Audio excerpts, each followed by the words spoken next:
বর্তমানে স্ক্রিনে তোমরা দেখতে পাচ্ছ এটি একটি রাজ্যের পঞ্চায়েত ও গ্রাম উন্নয়ন দপ্তরের যে 11,000 ভ্যাকান্সি খুব তাড়াতাড়ি নিয়োগ হবে তার একটি প্র্যাকটিস সেটটা খুবই গুরুত্বপূর্ণ হয়ে যাবে। তোমরা যারা রাজ্য পঞ্চায়েত পরীক্ষার প্রস্তুতি নিচ্ছ তাদের জন্য কিন্তু এই প্র্যাকটিস সেটটা খুবই গুরুত্বপূর্ণ হয়ে যাবে। তো এই যে প্র্যাকটিস সেটটা কিন্তু নেওয়া হয়েছে এই মাসের পেশা প্রবেশ থেকে। দেখো এখানে তোমাদেরকে পরিষ্কার কিন্তু দেখিয়ে দিচ্ছি, এটা হচ্ছে জুলাই মাসের পেশা প্রবেশ।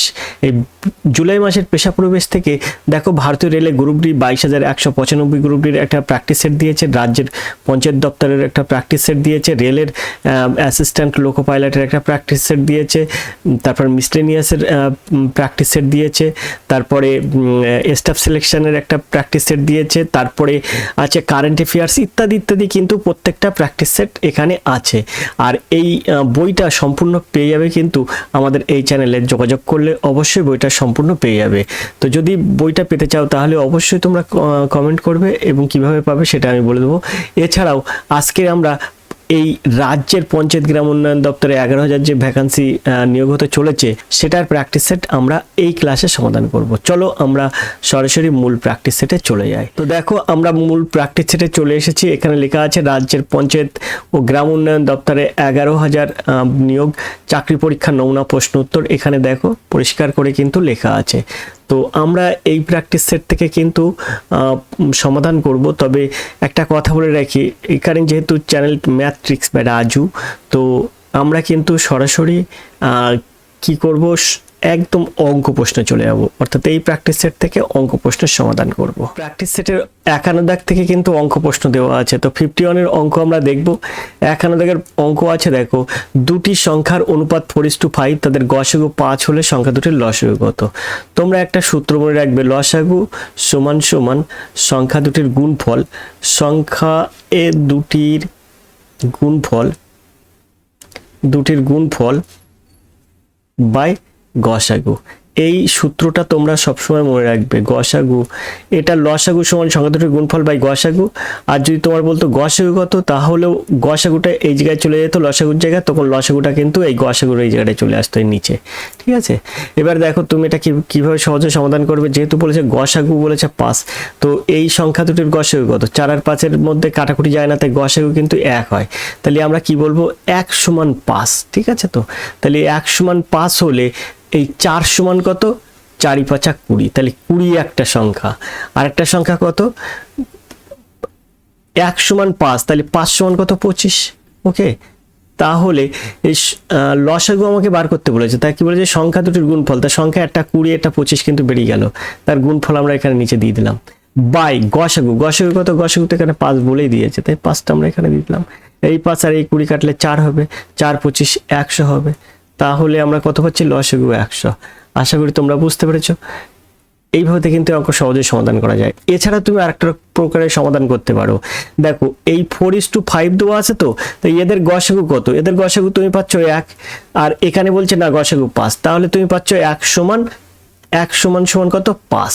ঠিক আছে, তো এবারে দেখো এদের লসাগু কত? 4 আর 5-এর লসাগু, 4 আর 5 কাটাকুটি করা যায় না, তাই 4 আর 5 গুণ করতে হবে, 4 × 5 = 20 হচ্ছে লসাগু। তাহলে আমরা 1 সমান 5 পেলে 20 সমান কত পাবো? 20 সমান পাবো কিন্তু 5 × 20, তাহলে হয়ে যাবে 100। তো লসাগু হয়ে যাবে 100। আশা করি বুঝতে পেরেছো। 2 প্রকার কিন্তু তোমাদেরকে শিখিয়ে দিলাম, তবে সূত্রটা তোমরা মনে রেখো, সূত্র ক্যারি করে কিন্তু প্রশ্ন পড়ে। 52 দাগের প্রশ্ন আছে, দেখো একটি বৃত্তের ব্যাসার্ধ 50% বৃদ্ধি পেলে ক্ষেত্রফল শতকরা কত বৃদ্ধি পাবে? দেখো 50 + 50 + 50 × 50 বাই 100। এইসব অঙ্ক সূত্র হচ্ছে এই যে তোমাদের অনেকবার দেখিয়ে দিয়েছি, এই 0 এই 0 এই 0 এই 0, 50 আর এই 50 যোগ করলে 100, আর এই 5 × 5 = 25, 25 যোগ করলে 125, তা হয়ে যাবে 125।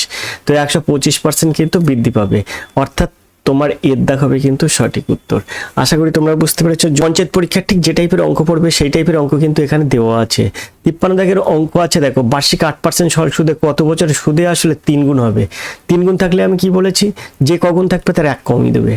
তাহলে সুদ ইন্টু এই 100 ইন্টু সেটা, অর্থাৎ 3 গুণ থাকলে দ্বিগুণ করতে হবে, 100 ইন্টু 2, আর নিচে হবে কত? 8। তো এটাকে যদি আমরা ক্যালকুলেশন করি তো 4 × 8 আর এই 4 × 25 = 100। তাহলে এখানে বলছে কি যে কত বছরে? তা 25 বছরে। এর দাগ হবে সঠিক উত্তর। আশা করি তোমরা বুঝতে পেরেছো। চলো আমরা পরের প্রশ্নে চলে যাই। 54 দাগের প্রশ্ন আছে, দেখো 54 দাগের প্রশ্ন আছে, এ একটি কাজ 10 দিনে এবং বি সেই কাজটা 15 দিনে করতে পারে। তারা একত্রে কাজটি শুরু করার 3 দিন পরে বি চলে গেল, বাকি কাজ এ কত দিনে শেষ করবে? কিভাবে এটা সহজে সমাধান করতে হয় আমি তোমাদের পরিষ্কার করে দেখিয়ে দিচ্ছি। এই যে বলছে এ 10 দিনে করে আর বি করে কত দিনে? 15 দিনে। তুমি ছোট্ট করে 10 আর এই 15 লসাগু করো। 10 আর 15 লসাগু কত হবে? কিন্তু এটা কিন্তু তোমরা জানো তো, যদি জানো তাহলে অ্যাকশনসে বসিয়ে দেবে, আর যদি না জানো তাহলে এটা দেখে নাও। 5 দ্বিগুণে 10, 3 5 15, 3 আর 2 এর মধ্যে আর যায় না, তো 3 দিনে 6, 5 6 30। এই 30টা তুমি কি করবে? 30টা তুমি গোল করে একটা বসে দেবে, এখানে একটা গোল দেবে, এখানে একটা দাগ দেবে আর এখানে একটা দাগ দেবে। এবার দেখো এ আছে এক সাইডে, এটা লিখলাম, আর এক সাইডে আছে বি, এই বিটা লিখলাম। ওকে, তাহলে এর নিচে একটা দাগ, বির নিচে একটা দাগ। এখন এ একটি কাজ 10 দিনে করে, ঠিক আছে, 30 ইউনিট কাজ 10 দিনে করে, তাহলে একদিনে কত ইউনিট করবে? একদিনে করবে কিন্তু 30/10, অর্থাৎ 3 ইউনিট কাজ করবে একদিনে। আর বি 15 দিনে করে 30 ইউনিট, একদিনে করে কত ইউনিট? একদিনে করবে কিন্তু 30কে 15 দিয়ে ভাগ করলে 2 ইউনিট। তাহলে দুজনে একসঙ্গে একদিনে কত ইউনিট করবে? 3 আর 2 5 ইউনিট। ওকে, 5 ইউনিট কাজ কিন্তু তারা দুজনে একত্রে একদিনে করবে। যদি একদিনে করে 5 ইউনিট, এখানে বলেছে একত্রে কাজটি শুরু করার 3 দিন পরে বি চলে গেল, তা 3 দিনে করে কত ইউনিট? 3 গুণ হয়ে যাবে। 3 গুণ হলে কত হবে? 3 এ 5 15 হবে। 15 ইউনিট কাজ করার পরে কিন্তু বি চলে গেল। ঠিক আছে, 30 থেকে আমরা এই 15 বাদ দেব, তাহলে বাকি থাকবে কত? আর 15 ইউনিট। এইবার এই 15 ইউনিট কাজটা এ একা কত দিনে করবে? ঠিক আছে, তো এ একা কিন্তু কাজ করে দিনে 3 ইউনিট। ওকে, তাহলে 15 ইউনিট কাজ করতে তার কদিন সময় লাগবে? তাহলে 15/3 সমান 5 দিন লাগবে। আশা করি তোমরা বুঝতে পেরেছো, খুব সহজে অঙ্ক সমাধান করা যায়। তো আমরা এই প্রশ্নের উত্তর পেলাম কত? 5 দিন। চলো আমরা দেখি অপশনে আছে কেমন। 54 দাগের ওই পেজে অপশন আছে, চলো আমরা একটু পেজটা সাইড চেঞ্জ করি।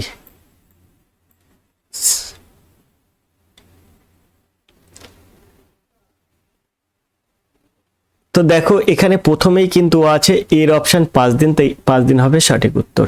আমরা 55 দাগের প্রশ্ন দেখব। একটি থলিতে 1 টাকা 50 পয়সা এবং 10 পয়সার কয়েন সংখ্যার অনুপাত 3:4:10।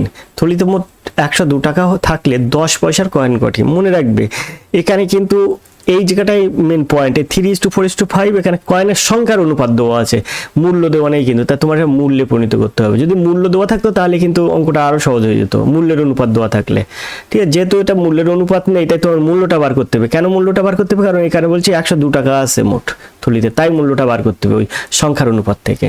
ঠিক আছে, তাহলে 1 টাকা, এক টাকা মানে এখানে 3টি আছে, তাহলে অনুপাত হয়ে যাবে, মূল্যের অনুপাত হয়ে যাবে 3 1 কে 3। ঠিক আছে, মূল্যের অনুপাত 3। 1 টাকার মানে 1 টাকার মূল্যের অনুপাত 3, 50 পয়সার মূল্যের অনুপাত কত?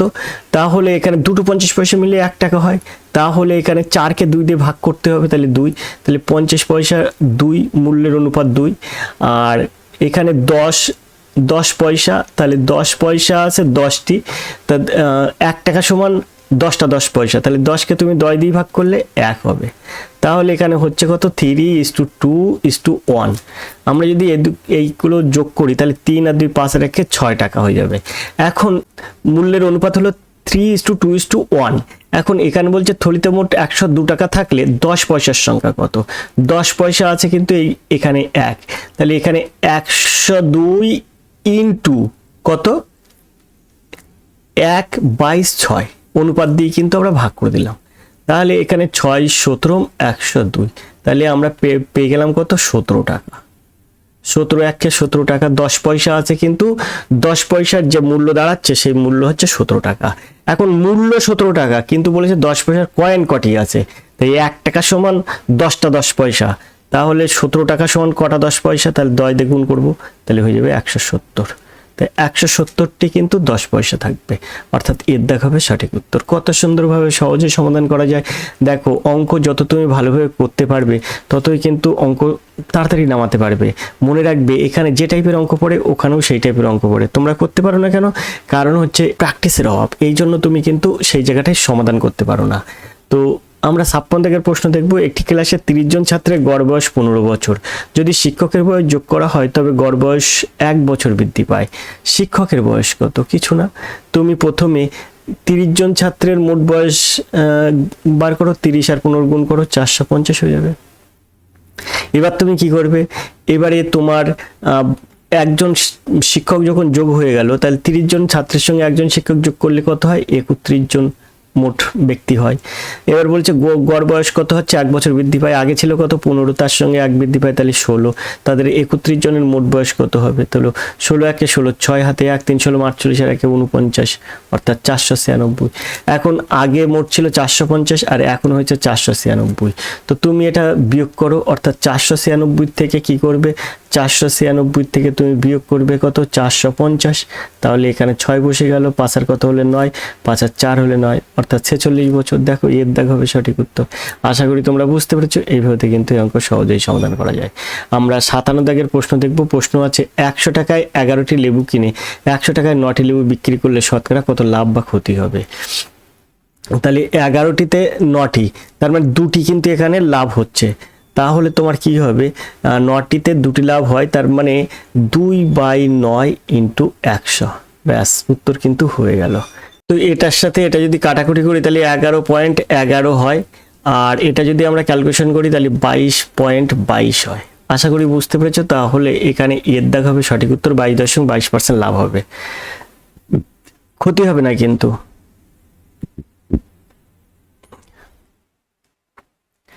58 দাগের প্রশ্ন আছে একটি ট্রেন 4 সেকেন্ডে একটি টেলিগ্রাফ পোস্ট এবং 20 সেকেন্ডে একটি 260 মিটার দীর্ঘ ব্রিজ অতিক্রম করে।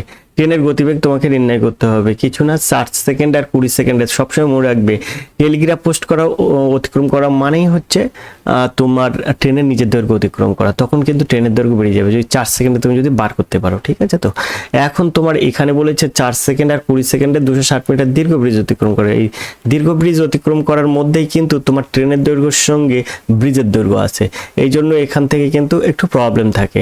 তো তুমি এটাকে কিভাবে সহজে সমাধান করবে? দেখো তোমার এই দুটোর পার্থক্য কত, অর্থাৎ পোস্ট অতিক্রম করা আর ব্রিজ অতিক্রম করার মধ্যে পার্থক্য কত?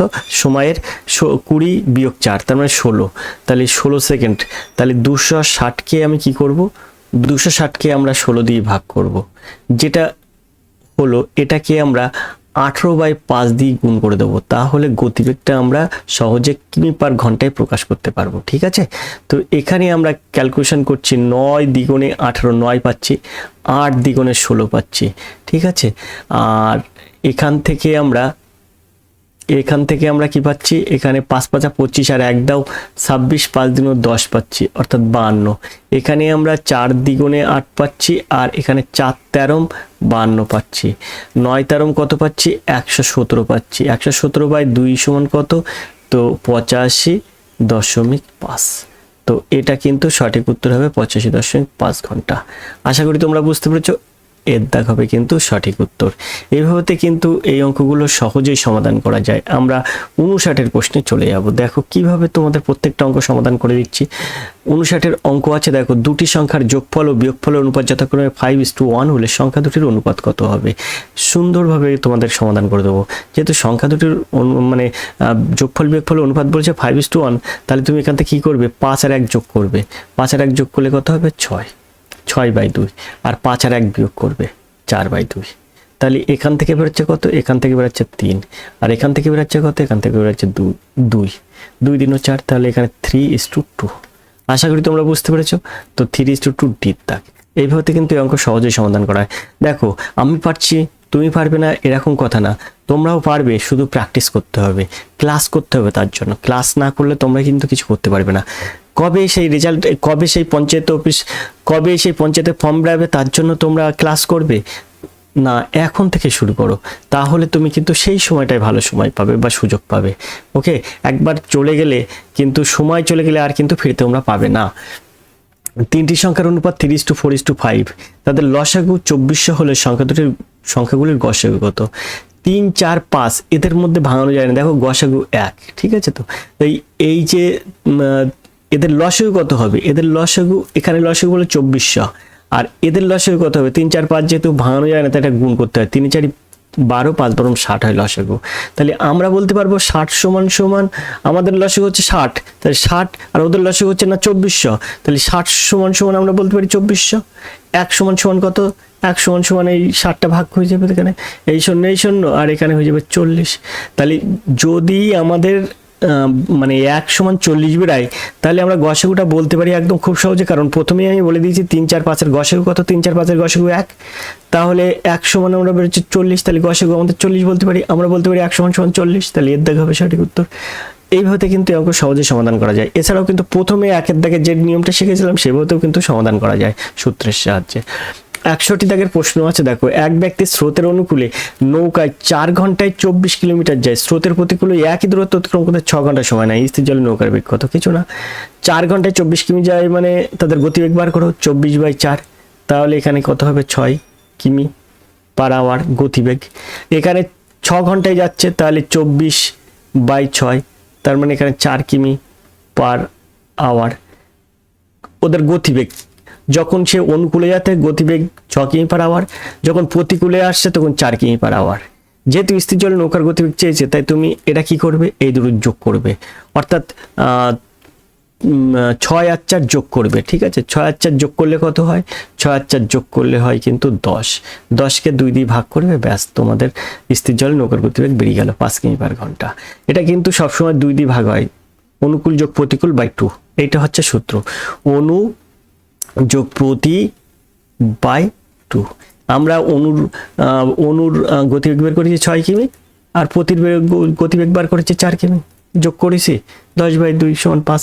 প্রত্যেকটা অঙ্কের মুখে মুখে ক্যালকুলেশন হয়ে যায়। যদি তুমি ক্লাসে যুক্ত থাকো এবং ক্লাসে যদি তুমি ক্লাস করো এখান থেকে, তাহলে তুমি কিন্তু এই প্রত্যেকটা অঙ্ক সহজে মুখে মুখে করতে পারবে। 62 দাগের প্রশ্ন আছে, দেখো একটি সংখ্যার 35% যদি 105 হয়, সংখ্যাটির 100% কত? তো কিছু না, 35% সমান 105, তাহলে 1% সমান কত? 35 ভাগ হয়ে যাবে, আর 100% সমান কত? 100 গুণ হয়ে যাবে। ওকে, তাহলে 3 35 100, আর 3 আর 100 গুণ করলে 300, সিদ্ধা হয়ে যাবে সঠিক উত্তর। এইভাবে অঙ্ক সহজেই সমাধান করে নেবো আমরা। 63 দাগের প্রশ্ন দেখো, a/b = 2/3, b/c = 4/5, a²b² সমান কত? অঙ্কটা তোমরা নিজেরাই করবে। এই অঙ্কর a/b/cর মান বার করবে, সেখানে এর মান বির মান সির মান বসিয়ে দেবে। তো দেখো চলো আমরা, তোমরা হয়তো অনেকেই বলবে যে স্যার আপনি করে দিলেন না, বা অনেকের অনেক রকম জানা নেই, তাই আমি তোমাদেরকে এই অঙ্ক থেকে a/b/cর মানটা খুব সহজে বের করে দিচ্ছি। দেখো a/b/c এর মানটা তুমি কিভাবে বার করবে? এখানে 2/3 আছে না, এখানে 4/5 আছে, তা তুমি এই 4 আর 5টা এখানে দিয়ে দাও, তাহলে এই 4 এর সঙ্গে 2 গুণ করবে, এর মান 8 হয়ে যাবে। 4 এর সঙ্গে 3 গুণ করবে, 3 × 4 12 হয়ে যাবে বির মান, আর 3 এর সাথে 5 গুণ করবে, 3 × 5 15 হয়ে যাবে সির মান। এর বলে দ নিয়ম। দ বাংলায় লিখতে হয় এইভাবে দ লিখতে হয়, তাই কিন্তু দ নিয়ম। আমরা আর একটু আমাদের এই চ্যানেল থেকে তোমাদেরকে কিন্তু বলা হলো এটা দ নিয়ম, বুঝলে? তো এখানে আমরা এটাকে আর দেখো ক্যালকুলেশন করা যাচ্ছে না, 8 12 আর 15 থাকলো, তাহলে এর মান কত? 8, 8 এর স্কোয়ার। বির মান কত? বির মান 12, 12 এর স্কোয়ার। আর ইন্টু বিসি, বির মান কত? বির মান আছে 12, সির মান কত? সির মান 15, তাহলে 12 × 15। তো এখান থেকে আমরা 64 পাবো, = 144 পাবো, = 180 পাবো।